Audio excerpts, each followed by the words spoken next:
Hello and welcome to The Drug Trip.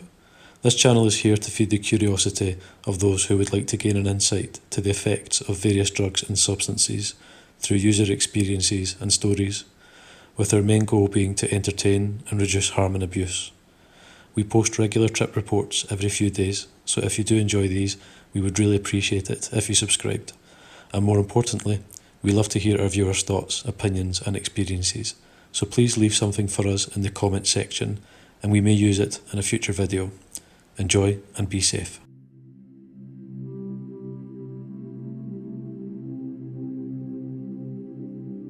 The original plan was for me to take mushrooms with my girlfriend, Muse. She was going to take a dose of around 2 grams while I would roughly take 4 or 4.5 grams. Muse has only tripped once on acid and she did not handle that very well. I was a little nervous about her trying mushrooms, and when the day came, she said she felt the same way. She was comfortable with the idea of sitting for me while I tripped, so I decided to take the full 2/8 myself.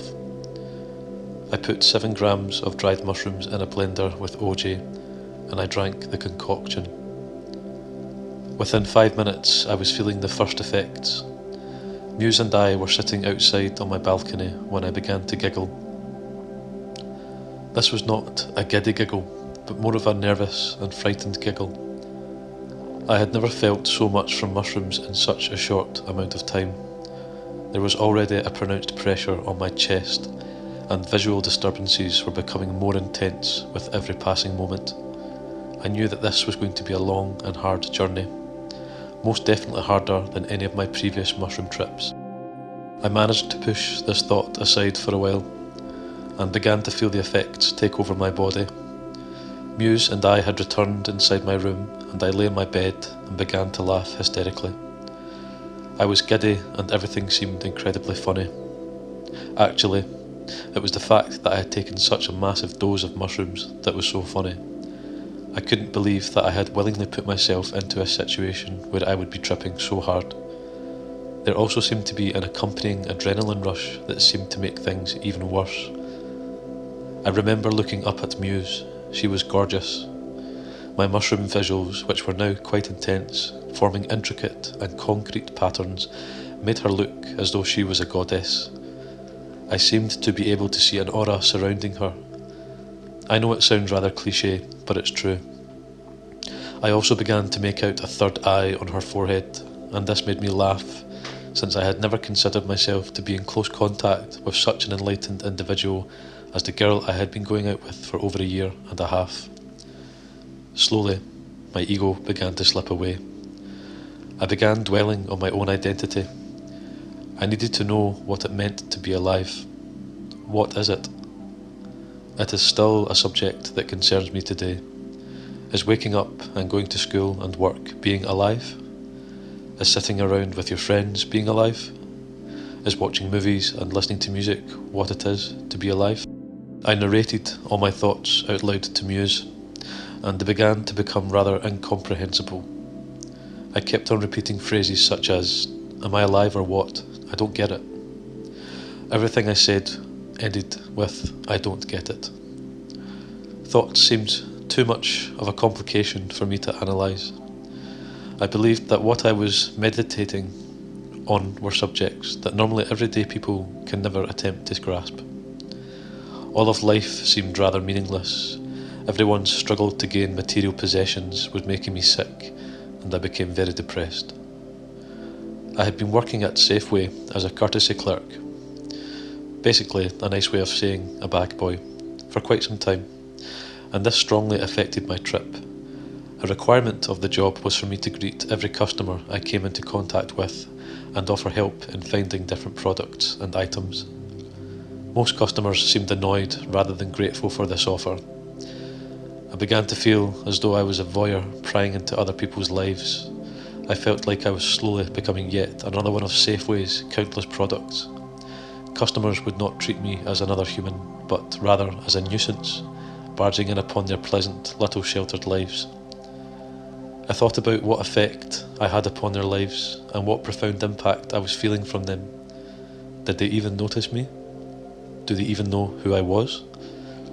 Did they ever go home and think about the nice bag boy at Safeway? Or did they just push me out of their mind?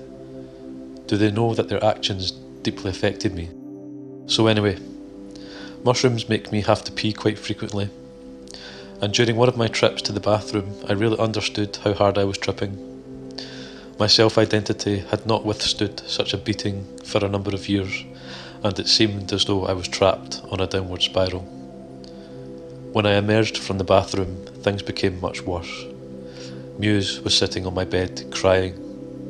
I asked her what was wrong, and she told me that she was scared for me. She thought I was going crazy, and she did not know what to do. Muse has very little experience with psychedelics, and has still only seen me under the influence of a couple of times. This lack of experience, coupled with my seemingly un-Treefingers-like actions, freaked her out, and her freaking out, in turn, freaked me out. I became paranoid, and I too began crying. My struggles to find meaning in life obtained a darker tinge. I felt meaningless and alone and ugly. I tried to hide my face from Muse, and in retrospect, I believe I was trying to hide my extremely vulnerable from her. I had Reggie's El Cielo playing in the background, and I began thinking about this incredible band. I had attended a few of their shows in the past, and I began thinking about how strongly this band had affected my life, and how little that I mattered to them. Did they even notice me when I was at their shows? Did they even care? Of course, the answer is no, but when I came to this conclusion while mushrooms were grabbing and tearing at my mind and self-being, that very thought was devastating.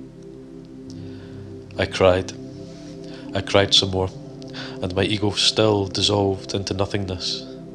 Suddenly, an instrumental track on El Cielo came on. This track was a personal favourite of mine, and its melancholy tone struck deep within me.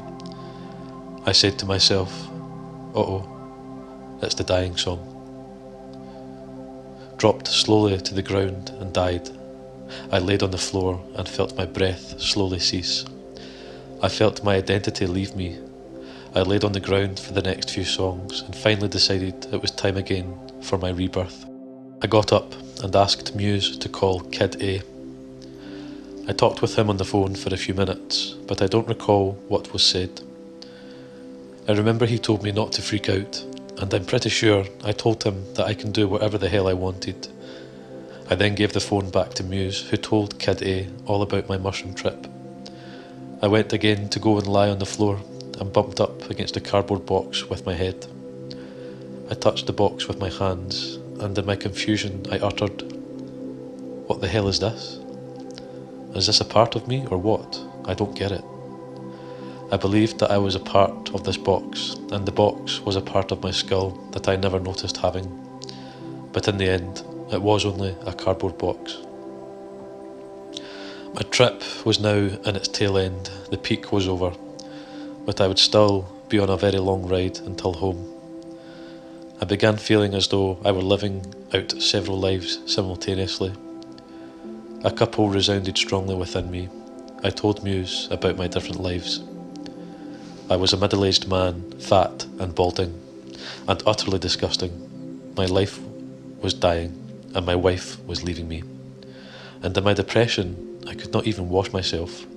I just watched TV and slowly rotted away on the sofa. I was alone. In my other life, I was a young man, and I had just returned home from Vietnam. I was with my wife again after being years apart, and I should have been happy, but I wasn't.